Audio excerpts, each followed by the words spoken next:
Oturacağının tərəfi A olan düzgün altıbucaqlı prizmanın oturacağının tərəfinin ortasından və qarşı üzün diaqonallarının kəsişdiyi nöqtədən keçən müstəvi ilə kəsişməsindən alınan kəsiyin sahəsi 3A kvadratı olarsa, prizmanın həcmini tapın.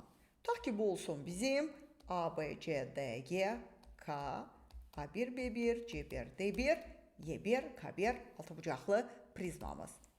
Oturacağının tərəfi A-dır.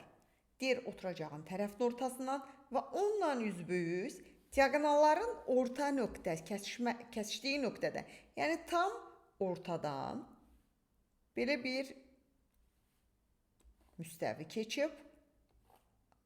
Bu müstəvinin sahəsi bizə verilib 3A kvadratı. Söhbət gedir bu müstəvi kəsiyindən. Bura H desək, tutaq ki, F, Y var da, olsun M. F, M. F, M kiçik diaqonal rol oynayır. A kökü altında 3'dür. Kiçik diaqonalın uzunluğuna bərabər olan rol oynayır. Çünki elə KD-nin uzunluğuna bərabərdir. Burada bir KD yazaq.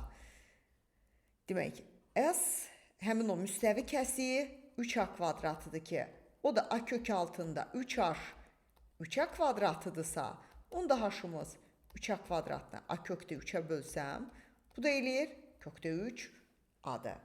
Bizə lazımdır və S oturacaq vurulsun. H, S oturacağımız 3 A kvadratı kök altında 3 bölü 2 vur hündürlük kök altında 3A.